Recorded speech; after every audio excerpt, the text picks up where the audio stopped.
parfaitement équilibré? Voilà, c'est une grande question. Et vous allez voir que tout le monde n'est pas d'accord là-dessus. Bien au contraire, il y a une vraie division par rapport à la personnalité de Jésus et à son équilibre psychologique. Il y a un homme, entre autres, qui s'appelle Frédéric Joie, qui a écrit un livre sur Jésus qui s'intitule « Jésus était-il fou ?» Et je vais vous lire un petit peu ce qu'il écrit, un petit peu pour résumer son livre. Voilà, pour Frédéric Joie, les propos christiques dépeignent un prédicateur de foule introverti, mégalomane, imbu de sa personne, menaçant constamment ceux qui auraient le moindre doute à son égard, agressant ses amis comme ses ennemis, fustigeant les scribes, les pharisiens et les riches, se méfiant même de ses parents, adepte du secret et se disant sans cesse persécuté. Par ailleurs, il est sujet à des hallucinations répétées, des crises délirantes et s'exprime dans une langue délibérément obscure et compliquée. C'est pas fini. Ces symptômes ne font, selon Frédéric Joie, aucun doute. Ce sont ceux d'une méga paranoïa profonde, dangereuse, parce que s'accompagnant d'une absence totale de limites. À cela, découvrant les indices d'une obsession pour la propreté, pour l'argent et pour le père, l'auteur ajoute une tendance sadique anale et un sérieux complexe d'Oedipe inversé. Ce ne sont peut-être là que cerises freudiennes sur le gâteau, mais le verdict, pour le moins, est chargé et soulève une autre question. Comment comprendre le succès d'un personnage aussi peu cohérent? Car au fond, le Jésus des évangiles faisait tout le contraire de ses enseignements. Il ignorait la modestie et ne se pliait à aucune autre loi que la sienne. La meilleure solution consistait à admettre qu'il était Dieu en personne. L'idée a connu le succès que l'on sait. N'ayant de sens que pour les croyants, elle exige un certain goût pour le surnaturel et le miraculeux. Donc il y a des gens, psychanalystes, qui ont des convictions très fortes sur le fait que Jésus était un des plus grands psychopathes qui ait jamais existé. On va voir ça ce matin. Je pense que c'est important d'écouter ces personnes, de lire ce qu'ils écrivent et pourquoi ils le disent. Donc au début, dans l'introduction, il va par exemple dire que Jésus s'isolait souvent, et donc il était quelqu'un de solitaire. Donc on va voir qu'en fait Jésus il s'isolait, mais il passait la plupart du temps avec du monde et des foules, et on va essayer de comprendre un peu sa personnalité. Donc il y a des psychanalystes qui vont écrire ce genre de choses.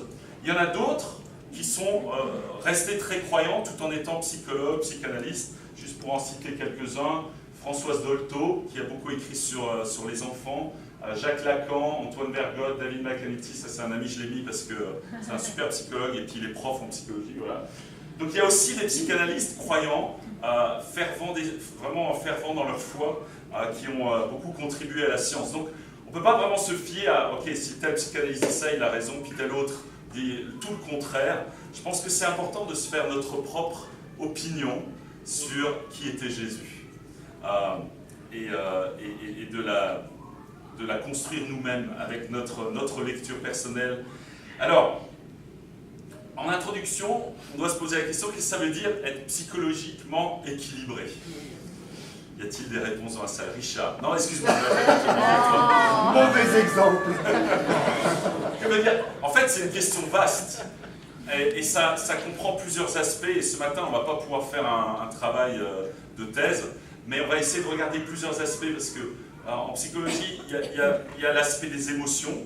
On va parler au niveau donc des émotions de Jésus. Est-ce qu'il était équilibré au niveau émotionnel? Au niveau du caractère, est-ce qu'il avait un caractère, un tempérament équilibré? Au niveau de son message, quel était le fond de son message? Est-ce que c'était un message équilibré ou pas? Et puis finalement au niveau de son intégrité, autrement dit, est-ce qu'il mettait en pratique ce qu'il disait lui-même? Donc on va regarder ces 4 aspects assez rapidement ce matin, et puis je vous encourage à approfondir, à développer tout ça. Donc attaquons avec l'aspect des émotions. Est-ce que Jésus était équilibré au niveau des émotions? Qui est parfaitement équilibré au niveau des émotions ici? Les émotions, c'est pas évident, hein. Parfois on est enthousiaste, on est joyeux, parfois on est un peu découragé, puis on a le burn-out, on a le burn-out, on a tout plein d'out en ce moment. voilà, on se dit qu'après 20 ou 30 ans de vie chrétienne, on va être bien au niveau des émotions, puis finalement, on n'y arrive pas. C'est pas facile, les émotions, n'est-ce pas?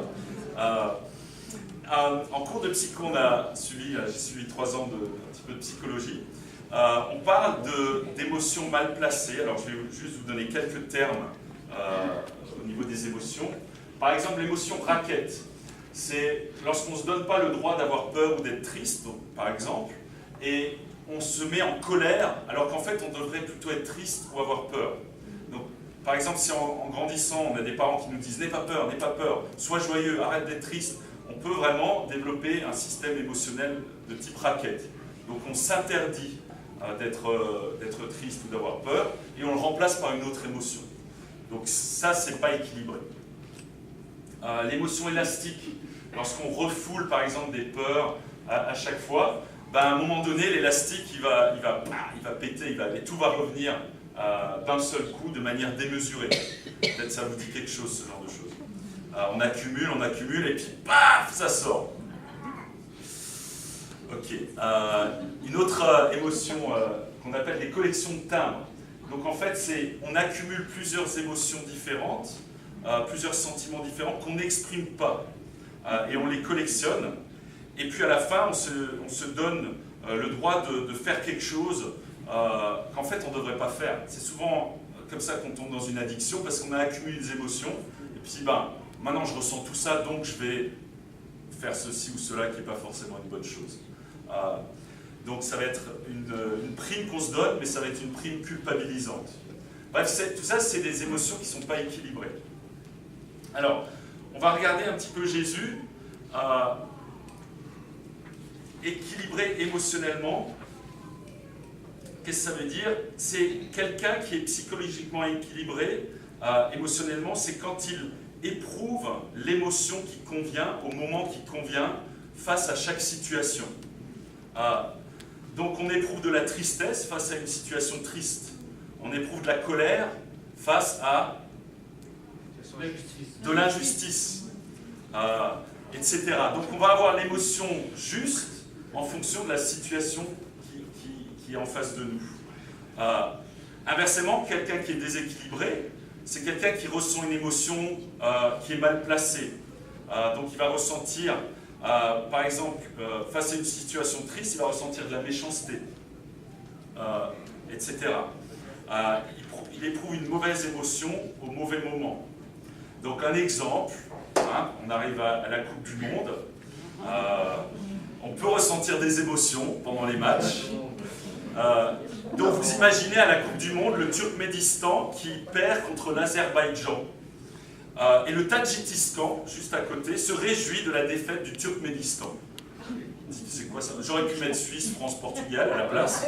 Il y a trop d'émotions. Mais il y a trop d'émotions dans la salle. Et c'est par exemple, la Suisse perd contre la France et les Portugais se réjouissent que la Suisse a perdu. Ça, c'est une mauvaise émotion. C'est vrai.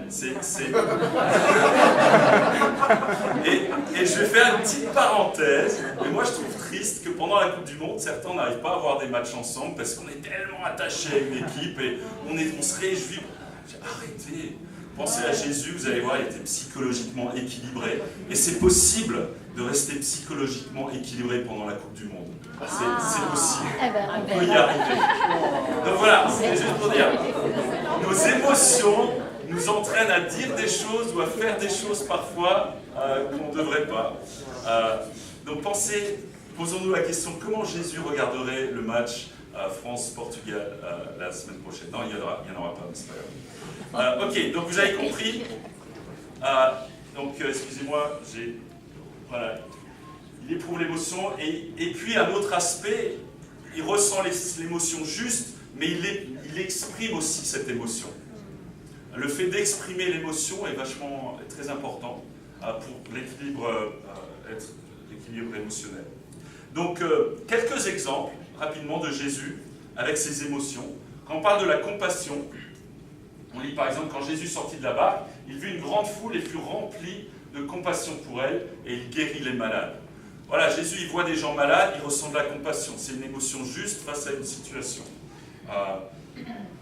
Jésus appela ses disciples et leur dit « Je suis rempli de compassion pour cette foule, car voilà 3 jours qu'ils sont près de moi et ils n'ont rien mangé, rien à manger. Je ne veux pas les renvoyer à jeun, de peur que les forces ne leur manquent en chemin. » Voilà une émotion juste par rapport à une situation. Il y a des gens qui n'ont pas mangé depuis 3 jours. Jésus, il ressent de la compassion. Il dit, il faut leur donner à manger. Un équilibre vraiment clair et net sur un truc tout simple. Mais voilà, Jésus, il ressentait une émotion juste ici en ce qui concerne la compassion. Les larmes et la tristesse. Quand il approcha de la ville et qu'il la vit, Jésus pleura sur elle et dit, si seulement tu avais toi aussi reconnu aujourd'hui ce qui peut te donner la paix. Mais maintenant, cela est caché à tes yeux. Des jours viendront pour toi où tes ennemis t'entoureront d'ouvrages fortiflés, t'encercleront et te serreront de tous les côtés, ils te détruiront. Jésus, il savait qu'il allait y avoir des choses horribles qui allaient se passer à Jérusalem. Il ressent quoi? De la tristesse. Il pleura, tout simplement. Il avait des larmes. Un moment où il pleure aussi, lorsqu'à la mort de Lazare, Marie arriva à l'endroit où était Jésus. Quand elle le vit, elle tomba à ses pieds et lui dit, Seigneur, si tu avais été ici, mon frère ne serait pas mort. En la voyant pleurer, elle et les Juifs venus avec elle, Jésus fut profondément indigné, bouleversé. Il dit, où l'avez-vous mis? Seigneur, lui répondit-il, viens et tu verras. Jésus pleura. Voilà, il voit son amie Marie pleurer, ça le touche, et lui aussi, ça l'affecte et il verse des larmes. C'est une réaction émotionnelle équilibrée, juste par rapport à cette situation. Autre exemple, la colère et l'indignation. Jésus dit à l'homme qui avait la main paralysée, « Lève-toi là au milieu. » Puis il leur dit, « Est-il permis le jour du sabbat de faire du bien ou de faire du mal, de sauver une personne ou de la tuer ?» La réponse intrinsèque est, « oui, bien sûr, c'est permis. » Mais comme ils ne voulaient pas les autres faire des miracles le jour du sabbat, ils gardèrent le silence. Alors il promena sur eux un regard de colère. Et peiné de l'endurcissement de leur cœur, il dit à l'homme, « Tends ta main. » Il l'attendit et sa main fut guérie. Voilà, qu'est-ce qu'il ressent? Il voit une injustice. Il dit, ces gens-là ne veulent pas guérir et aider cette personne le jour du sabbat, c'est injuste. Et il a un regard de colère. Réaction émotionnelle juste par rapport à cette injustice. Donc, parfaitement équilibré. La peur et la tristesse. Lorsqu'il est à Gethsémani et qu'il va être arrêté, on lit, il est avec Pierre, Jacques et Jean. Il dit là-dessus, Jésus se rendit avec eux dans un endroit appelé Gethsémani et il dit aux disciples, « Asseyez-vous pendant que je m'éloignerai pour prier. » Il prit avec lui Pierre et les 2 fils de Zébédée et il commença à être saisi de tristesse et d'angoisse. Il leur dit alors, « Mon âme est triste à en mourir. Restez ici, veillez avec moi. » Complètement équilibré. Il est face à une situation, il sait que ça va être horrible, il ressent de la tristesse, de la peur, de l'angoisse, il prend ses amis et il leur exprime, clairement. Et on peut continuer à lire les épisodes de la vie de Jésus, là c'est un petit résumé, mais on voit à quel point il avait la réaction émotionnelle juste par rapport à chaque situation. Et pour moi c'est parfaitement équilibré. Alors, en émotion, on parle aussi d'intelligence émotionnelle. Donc on est toujours dans l'émotionnel, mais il y a beaucoup de définitions différentes de l'intelligence émotionnelle. On va juste en voir 2, et puis je vous invite à vous poser la question, est-ce que Jésus avait de l'intelligence émotionnelle? Alors, un petit diagramme, un petit schéma qui résume l'intelligence émotionnelle, d'accord? Qui parle de perception de soi, expression individuelle, de relation. Alors, on va juste lire les termes et posez-vous la question, est-ce que ça représente Jésus? Perception de soi, amour-propre, réalisation de soi, conscience de soi émotionnelle. Est-ce que Jésus, il avait une conscience de lui, une réalisation, un amour-propre? Expression individuelle, expression émotionnelle, je viens juste de le voir, affirmation de soi, indépendance. Ensuite, il faut tourner la tête dans l'autre sens. Relation humaine, responsabilité sociale, empathie, relation humaine. Est-ce que ça représente Jésus? Prise de décision, contrôle des impulsions, on va en voir quelques extraits tout à l'heure avec la femme Voltaire et autres. Objectif, résolution de problèmes. Est-ce que ça représente Jésus? Gestion du stress, flexibilité, tolérance au stress, optimisme. Et puis perception de soi, on a déjà vu. Donc, juste en regardant ce petit schéma et en lisant les évangiles, est-ce que ça représente Jésus? Pour moi, il n'y a aucun doute. Ça représente chaque aspect, on dit, ouais, ça c'est Jésus, il est comme ça. En ce qui me concerne, après avoir lu l'évangile depuis 30 ans et fait une fusion chronologique des évangiles et relu, c'est vraiment qui il est.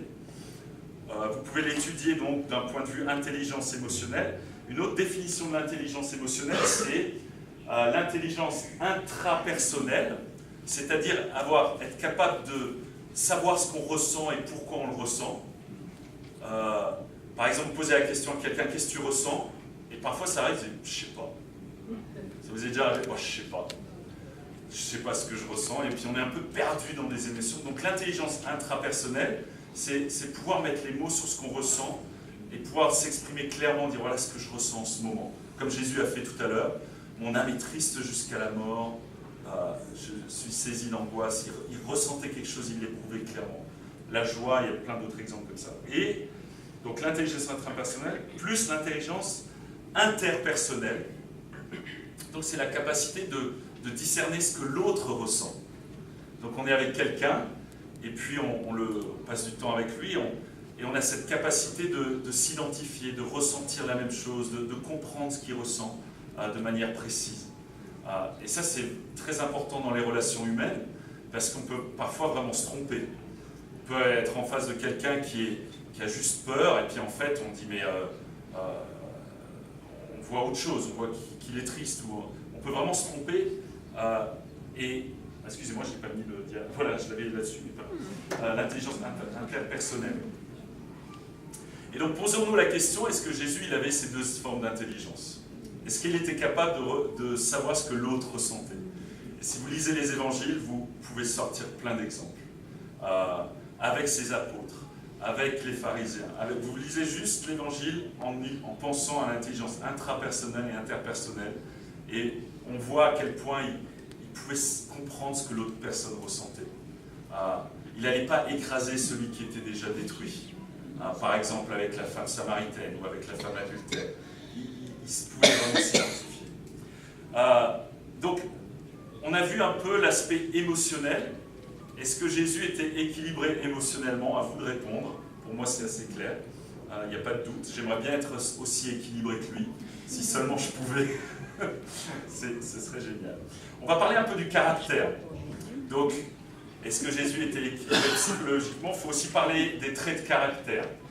Alors souvent, on dit qu'un trait de caractère, c'est le juste milieu entre le défaut, ce qui nous manque, ou l'excès. Donc par exemple, vous avez la maîtrise de soi, c'est le juste milieu entre l'inhibition. L'inhibition, c'est être bloqué émotionnellement un peu, c'est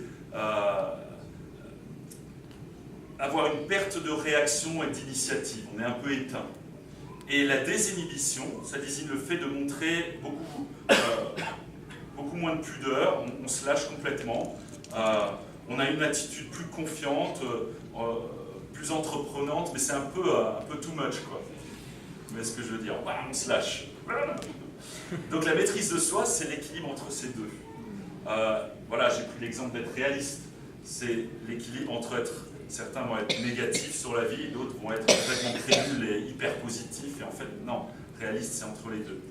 Donc j'ai regardé un petit peu le caractère de Jésus avec différents traits de caractère, et posons-nous la question sur différents traits de caractère. Donc la maîtrise de soi, un très bon exemple, c'est Jean chapitre 8, avec l'épisode de la femme adultère. Donc là, il y avait beaucoup d'émotions, les pharisiens, ils arrivent avec une femme qui était surprise en flagrant délit d'adultère, ça crie partout, et bon, vous connaissez l'épisode, Jésus il se met à terre, il commence à dessiner par terre, tout le monde se calme, et puis voilà, et ensuite il se lève, et puis il va dire que celui d'entre vous qui est sans péché jette le premier la pierre, et puis plus personne ne sait quoi faire, quoi dire, et puis les gens partent, et puis Jésus ensuite il dit à la femme, moi je te condamne pas non plus, va et désormais ne pêche plus. C'est un exemple incroyable de l'équilibre émotionnel et au niveau du caractère de Jésus. Et on voit qu'il n'est ni dans l'inhibition ni dans la désinhibition. L'aspect réaliste, Jean 13, c'est lorsque Jésus va annoncer que quelqu'un va le trahir, Pierre va le renier. Donc il n'est pas dans l'aspect complètement crédule, mais non, les apôtres ils vont toujours être fidèles, il n'y a pas de souci. Ou complètement négatif, ouais les gars, vous allez m'abandonner, Judas va me trahir, c'est la cata. En fait, il est juste réaliste. Et vous pouvez étudier ce trait de caractère chez Jésus. Il est plein de foi, mais il est réaliste sur la vie et sur les gens. Comment les gens, où ils en sont dans leur vie. Autre trait, le courage. Donc Luc 13, c'est quand Jésus il va à Jérusalem, et puis les gens disent « N'y va pas, il y a Hérode qui veut te tuer !» Et Jésus il dit « Allez dire à ce renard que ça m'est égal, moi je vais à Jérusalem. » Donc plein de courage, mais il ne tombe pas dans l'inconscience non plus. Par exemple, quand les gens voulaient le tuer, le jeter d'une falaise, il part en courant. Étudiez le courage de Jésus et vous allez voir qu'il ne tombe ni dans la lâcheté, ni dans l'inconscience. Jean 2, c'est l'épisode du temple. Voilà. Un autre aspect, l'aspect pacifique. Donc être pacifique, c'est l'équilibre entre être bagarreur et mou. Donc, j'ai encore pris Jean 8, parce que Jésus, il aurait pu se bagarrer avec les pharisiens. Lorsqu'il y a la femme adultère qui arrive, il aurait pu dire « les gars, non, il est ni bagarreur ni mou. Il est juste pacifique avec tout le monde, mais il est ferme aussi. Autre exemple, la joie. Donc là, pas mal d'exemples, mais on voit en Luc 10 qu'il est rempli de joie et de reconnaissance. Mais on ne voit jamais Jésus complètement triste, sauf au moment de la croix, où il exprime sa tristesse et son angoisse. Et on ne le voit pas exubérant, sauter partout.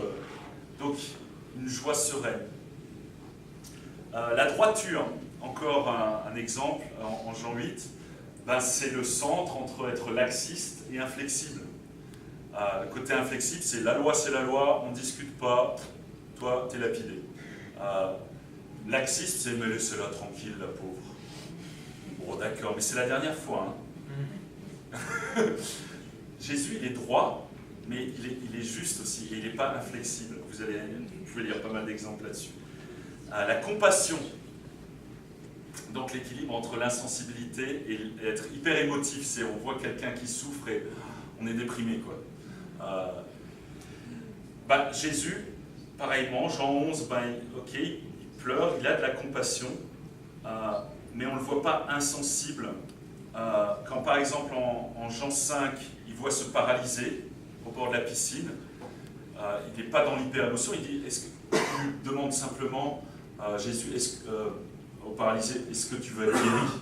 Il pose juste la question, t'es paralysé, tu veux être guéri? Il est factuel, mais compatissant. Et on peut continuer comme ça avec tout, je continue, j'avance un petit peu plus vite, mais vous ne pouvez pas regarder l'aspect attentionné, l'aspect de sa confiance, de son humilité, la concision, le côté bon vivant. Il n'est pas introverti, il n'est pas excessif. Le côté authentique, il n'est pas mielleux et il n'est pas blessant. Mais je vous invite à vraiment étudier le personnage de Jésus au niveau de tous ses traits de caractère.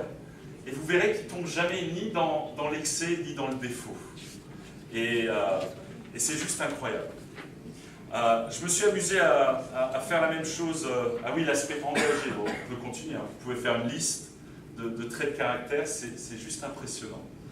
Je me suis amusé à faire mon auto-examination personnelle avec la même chose. Et c'était pas beau.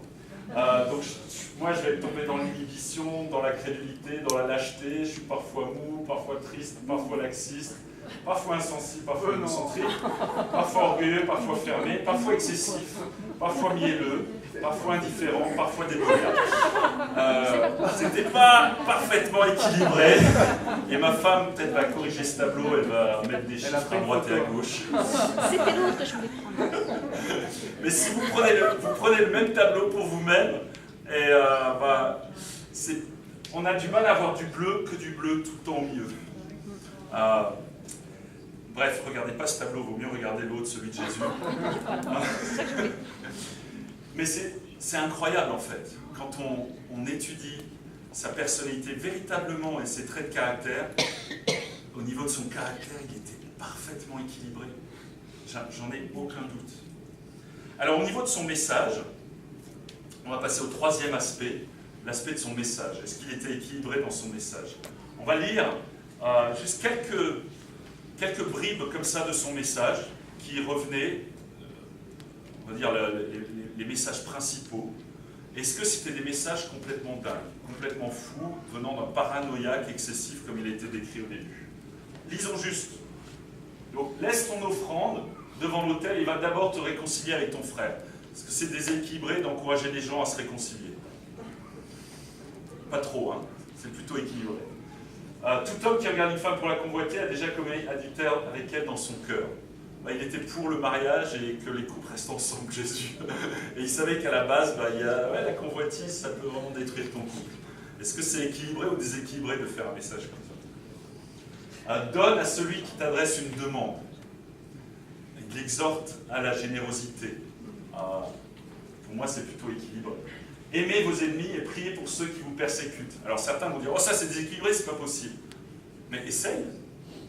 Et tu verras si c'est pas, quelles seront tes émotions envers tes ennemis et les gens que tu n'aimes pas quand tu commences à prier pour eux. Et tu vas te sentir beaucoup mieux dans ta peau, plutôt d'être rempli de rancœur. Hyper équilibré comme message. Quand tu fais un don, que ta main gauche ne sache pas ce que fait ta droite. Va pas te vanter d'être généreux, parce que c'est déséquilibré. Si vous pardonnez aux hommes leurs fautes, votre Père Céleste vous pardonnera aussi. Exhortez les gens à pardonner, parce que c'est déséquilibré. Ne vous inquiétez pas, chaque jour suffit sa peine. Comment on peut être bouffé par nos inquiétudes? Et ça peut nous détruire, littéralement, émotionnellement. Jésus dit, t'inquiète pas, prie aujourd'hui, vis ta journée correctement. À chaque jour suffit sa peine. Hyper équilibré comme message. Ne jugez pas afin de ne pas être jugé. Est-ce que c'est déséquilibré comme message? D'encourager les gens à ne pas juger leur prochain. Combien de fois on juge notre prochain? Et en fait, on ne connaît pas sa vie. Vendredi soir, on a fait une soirée des voisins. Et puis, à 2h du matin, on s'est retrouvés avec 3 voisins. Et il y en a un qui a commencé à s'ouvrir sur son passé. Mais j'ai découvert des trucs, et je comprends beaucoup mieux pourquoi il est comme il est. Mais de 2h à 4h du matin, il m'a raconté sa vie. Il nous a raconté. Et Jordan était témoin, il était là. Et c'était vraiment touchant. Mais sans le connaître, j'aurais pu si facilement juger parfois de ses réactions. Tellement équilibré. Bref, enlève d'abord la poutre de ton œil et alors tu verras clair pour retirer la paille de l'œil de ton frère. Autrement dit, concentre-toi d'abord sur ton orgueil avant d'essayer d'enlever l'orgueil de l'autre. Déséquilibré ou équilibré? Tout ce que vous voudriez que les hommes fassent pour vous, vous aussi faites-le de même pour eux. Déséquilibré, complètement. Non, c'est tellement saint d'esprit, cette attitude, ce message. Méfiez-vous des prétendus prophètes, dont moi, Jésus, qui suis un gros paranoïaque. Il encourage les gens à faire gaffe, à ne pas croire naïvement n'importe qui. Que celui qui n'a jamais péché jette le premier la pierre. Un message équilibré, déséquilibré. Que dire? Aime ton prochain comme toi-même. Vous étudiez le message de Jésus et c'est tellement rempli de bon sens. Il y a un psychiatre aussi qui a écrit un truc sur le message, le sermon sur la montagne, donc où on trouve le principal message de Jésus. Et voilà ce qu'il écrit. Il dit, si vous fallait prendre la somme totale de tous les articles importants jamais écrits sur le sujet de l'hygiène mentale par les psychologues et les psychiatres, les plus qualifiés, si vous les combiniez, les épuriez et si vous en éliminiez l'excès de verbiage, si vous vouliez en extraire toute la substance sans rien prendre des fioritures, et s'il fallait faire exprimer avec concision par le plus doué des poètes vivant ces parcelles inaltérées de pure connaissance scientifique, vous auriez alors un résumé maladroit et incomplet du sermon sur la montagne. La comparaison ne serait pas très favorable à ces articles. Moi, je suis assez d'accord avec lui. C'est incroyable le sermon sur la montagne. Verset par verset, c'est de la pure science. Et aujourd'hui, en psychologie, on découvre beaucoup de choses nouvelles qui correspondent à l'enseignement de Jésus. Sur le pardon, sur la réconciliation, surtout, on ne va pas reprendre le message là, mais plus la science avance, plus ça confirme vraiment le message de Jésus. Ok, quatrième point, on va parler de son intégrité. Donc l'intégrité, c'est quoi? C'est la motivation première à être conforme à ce que l'on est réellement. Ok? Donc, c'est l'absence de toute mauvaise intention, et on peut aussi faire référence à l'honnêteté. C'est donc, en résumé, c'est dire ce qu'on fait et faire ce qu'on dit. C'est assez simple. Hein? Voilà, je suis intègre. Je dis ce que je fais et je fais ce que je dis. Voilà, je suis réel, je suis authentique, je suis honnête, je suis intègre. Je suis conforme à ce que je dis être. Donc, est-ce que Jésus était intègre? Parce qu'il est accusé d'être le pire des menteurs par notre ami Frédéric Joël. Donc, est-ce qu'il était intègre? Quelques exemples rapidement. Vous avez appris qu'il a été dit œil pour œil, dent pour dent, mais moi je vous dis de ne pas résister en méchant. Si quelqu'un te gifle sur la joue droite, tends lui aussi l'autre. Si quelqu'un veut te faire un procès, prendre ta chemise, laisse-lui encore ton manteau. Qu'est-ce qui s'est passé au moment de la crucifixion? Est-ce que pendant tout le récit de la crucifixion, Jésus n'a pas mis ce passage en pratique? Te laisse prendre ta tunique, sans rien dire. Ne pas résister aux méchants. Si on te gifle sur la droite, tends l'autre. Vous lisez le récit de la croix, il met ça en pratique, mais à 100%, complètement intègre par rapport à son enseignement. Autre exemple. Vous avez appris qu'il a été dit, tu aimeras ton prochain et tu détesteras ton ennemi, mais moi je vous dis, aimez vos ennemis et priez pour ceux qui vous persécutent. Qu'est-ce que Jésus a fait sur la croix? Il a prié pour ses persécuteurs. Père, pardonne-leur parce qu'ils ne savent pas ce qu'ils font. Complètement intègre par rapport à son message. Et comme ça, on peut prendre beaucoup d'autres exemples, on va prendre encore un ou deux. Lorsque tu pries, sois pas comme les hypocrites, va te mettre dans ta chambre et prie à l'écart des gens, etc. Qu'est-ce qu'on voit? Jésus, tôt le matin, il se leva pour aller prier dans un lieu désert. Voilà, il est intègre par rapport à ce qu'il enseigne complètement. Un autre exemple, ne vous amassez pas de trésors sur la terre, mais amassez-vous des trésors dans le ciel. Quel était le compte en banque de Jésus pendant sa vie et à la fin de sa vie? Les richesses matérielles de Jésus? Rien. Il n'a rien amassé sur terre. Il a mis en pratique complètement son enseignement. C'est pourquoi je vous dis, ne vous inquiétez pas de ce que vous mangerez, etc. Où est-ce qu'on voit les inquiétudes de Jésus pendant son ministère? Et les gars, on va rater la mission. Je commence à m'inquiéter un peu. Non, il reste serein, il avance, il ne s'inquiète pas. Chaque jour, il sert, il donne, etc. etc. C'est juste incroyable. Il met en pratique ce qu'il enseigne. Il est complètement intègre par rapport à son message. Et si on regarde son esprit de service, Jésus lavant les pieds de ses disciples, soulageant les malades, il met en pratique son message. Si on regarde son pardon, après la résurrection, il aurait pu faire des reproches à ses disciples. Il n'a rien fait. Il a complètement pardonné. Sa manière de traiter les femmes, il met les femmes en avant, ce qui était complètement opposé à la culture de l'époque.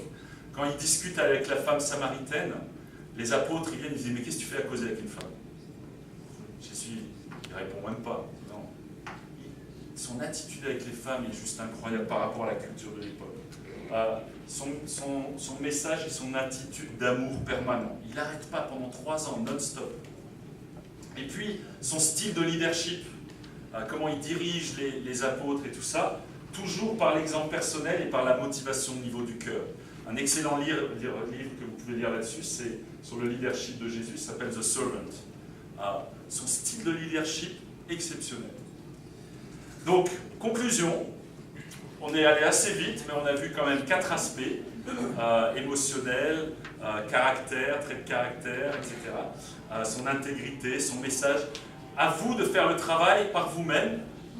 Moi, je l'ai fait pendant des années, et puis plus j'avance, là j'avais fait cette fusion chronologique des évangiles que je vous ai distribués. Ça m'a pris 300 heures, si ce n'est pas plus, de travail, à juste méditer sur les évangiles, les fusionner, et j'étais sidéré par Jésus une fois de plus, 30 ans après mon baptême. C'est juste incroyable. Donc, à chacun de faire son travail, mais en conclusion, reposons-nous la question. Alors Jésus Était-il un prédicateur de foule introverti, mégalomane, imbu de sa personne, agressant ses amis comme ses ennemis, sujet à des hallucinations répétées, des crises délirantes, et qui s'exprime dans une langue délibérément obscure, il parlait des paraboles, et compliquées, comme l'affirme le psychanalyste Frédéric Joie. Est-ce que vraiment c'est ça? Alors moi je dis oui, c'est possible. C'est possible que Frédéric Joie ait raison, à une seule condition. C'est que Jésus n'était pas le Fils de Dieu. Si Jésus n'était pas le Fils de Dieu, alors il a raison. Alors, si Jésus n'était pas le Fils de Dieu, il aurait consciemment ou inconsciemment joué un personnage. Il aurait été un peu ce type de gars. Consciemment ou inconsciemment, il se serait fait passer pour Dieu alors qu'il ne l'est pas. Donc, Frédéric Joie aurait raison. Et en fait, il le dit dès le départ dans son livre qu'il est complètement athée. Il est athée, et pour lui, ça n'a aucun sens de croire dans les miracles, et de croire en Dieu, et de croire dans des résurrections. Donc, en tant qu'athée, on n'a qu'un seul choix. C'est de dire que Jésus, c'était un psychopathe, un des pires. C'était de dire qu'il était complètement fou. Mais il aurait réussi à montrer tout au long de sa vie la personnalité la plus équilibrée qui existe, tout en étant l'un des plus grands déséquilibrés mentaux. Donc, si Jésus n'est pas Dieu, alors oui, c'est un des pires psychopathes. Je vais vous donner un exemple. Est-ce que vous seriez dupe? Ça veut dire que les apôtres, ils étaient complètement dupes. L'apôtre Paul était dupe, Marie était dupe, Jacques, le frère de Jésus, était dupe pendant toute sa vie. Les disciples, ils n'ont rien vu pendant 3 ans. Après, ils ont propagé la foi sur Jésus. Ils n'ont rien vu. Jésus, il n'était pas le Fils de Dieu. C'était complètement dupe. Je vais vous poser la question. Si moi, ce matin, je vous dis, celui qui m'a vu, moi, Thierry Fender, a vu le Père. Moi, Thierry Fender, je suis la lumière du monde. Je suis le chemin, la vérité, la vie. Vous ne pourrez pas aller à Dieu sauf au travers de moi. Celui qui mange ma chair et boit mon sang a la vie éternelle. Vous pouvez goûter. Je m'en vais et vous prépare une place au ciel. Moi, Thierry Fender. Oui, je suis roi. Merci, ma couronne. Mais mon royaume n'est pas de ce monde. Si moi je disais ça ce matin, il ne vous faudrait pas 5 minutes pour m'emmener à Belle Idée. Ça ressemblerait à ça. Hôpital spécialisé pour Thierry Fender. N'est-ce pas? Vous n'êtes pas dupes? Si je commençais à vous dire des trucs pareils, vous diriez, le pauvre, il va falloir qu'on l'aide. Puis heureusement, on a quelques médecins dans la salle, ils sauraient comment me prendre et tout. Mais évidemment, il ne vous faudrait pas 5 minutes pour voir. Absolument. Et donc, ça voudrait dire que toutes ces personnes qui ont fréquenté Jésus, ils n'ont rien vu. Jésus, c'était le pire des manipulateurs. Ils n'ont rien vu. Rien du tout. Ça n'a aucun sens. Aucun sens. Un théologien suisse qui s'appelle Philippe Schaff, il a écrit la chose suivante, et ce sera la conclusion. Regardez ce qu'il écrit. Il dit « Est-ce qu'une telle intelligence, claire comme le ciel, tonifiante comme l'air de la montagne, aiguisée, pénétrante comme une épée, d'une santé et d'une vigueur absolue, toujours en éveil et toujours assurée, irait de pair avec une illusion radicale et des plus graves concernant sa propre personnalité et sa mission. Quelle absurdité !» Il dit, un gars aussi incroyablement équilibré psychologiquement, qui est juste parfait, il serait le plus grand psychopathe qui ait jamais existé, mais quelle absurdité! Voilà. À chacun de vous de faire votre propre décision. Mais pour moi, quand on regarde l'équilibre psychologique de Jésus, ses émotions, son caractère, son message, son intégrité, j'ai aucun doute. J'ai absolument aucun doute qu'il était vraiment Dieu. Et en fait, on n'a pas le choix. Soit il était vraiment Dieu, soit c'était un des pires psychopathes. À vous de choisir. Mais si Jésus est Dieu, alors ça a des conséquences sur notre vie. Ça veut dire que, mince, peut-être faudrait que j'écoute Jésus. Peut-être faudrait que je m'intéresse un peu plus à lui. Peut-être faudrait que je le suive. Et ça nous remet en question. Et comme on ne veut pas se remettre en question, eh ben, il faut trouver des excuses. Amusez-vous à prouver que Jésus était un déséquilibré mental. franchement, bonne chance. Mais vous, qu'en dites-vous? Et vous savez quoi? La preuve ultime, pour moi, c'est que depuis que j'ai choisi de suivre Jésus, eh ben, le déséquilibré que j'étais devient un peu plus équilibré.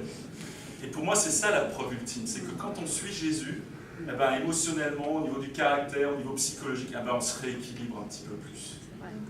Parce qu'on le regarde et on a un modèle à suivre. Et ça nous aide tellement dans la vie. Sans Jésus, moi, je serais rien. Je serais vraiment... mais alors, il y aurait du bleu des deux côtés. Hein. Et pour moi, c'est ça la preuve ultime. Comment serait-il un des pires fous, alors que quand on le suit, on devient de plus en plus normal? Et pour ce, je vais laisser maintenant la parole à Alain, qui va témoigner, pour finir, sur comment il est devenu... Vas-y Alain, toi.